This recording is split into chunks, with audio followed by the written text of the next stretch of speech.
মহাভারতে বা কুরুক্ষেত্রে কতদিন যুদ্ধ হয়েছিল? এই কথাটা আপনারা সবাই জানেন। যুদ্ধ হয়েছিল 18 দিন। কিন্তু এখানে প্রশ্ন হচ্ছে কেন 18 দিন হয়েছিল?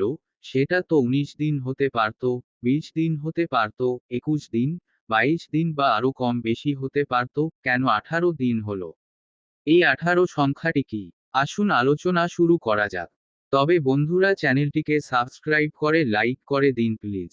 এই 18 সংখ্যাটি হচ্ছে যৌগ সংখ্যা, কারণ আপনারা বিচার করে দেখবেন, বেয়াদব ব্যাস বা আরো অন্যান্য মুনি ঋষিগণ এই 18 সংখ্যাটিকে বারবার প্রয়োগ করেছে, তাই 18 সংখ্যাটি যৌগ সংখ্যা। যোগ কি একটু পরে বলছি।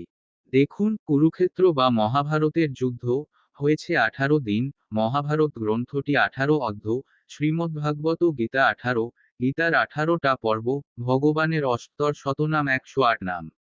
108 এর মধ্যে শূন্যটা ছেড়ে দিলে 18 পাই আমরা। শূন্যটা হচ্ছে শালগ্রাম শিলা।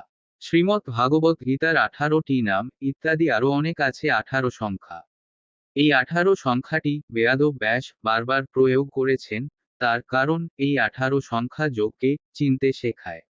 এখন যুকি যোগ হচ্ছে আত্মার সঙ্গে পরমাত্মার সম্পর্ক, অর্থাৎ এই জগতে যে সমস্ত বস্তু আছে সেগুলো হলো মিথ্যে, যোগ হলো সত্য। এজন্য দেখবেন ব্রাহ্মণ, বৈষ্ণব, গোস্বামী, সাধক, সাধিকা তিনারা যুগ সাধনা করে থাকে। এই লোক থেকে পরলোকের গমন করার সঠিক পথ দেখায়, তাই এই 18 সংখ্যাটি যৌগ সংখ্যা। এই জন্য ভেতর ব্রাস বারবার 18 সংখ্যাটি প্রয়োগ করেছে। প্লিজ চ্যানেলটিকে সাবস্ক্রাইব করুন, কমেন্টে আপনাদের মতামত জানিয়ে দিন। ধন্যবাদ।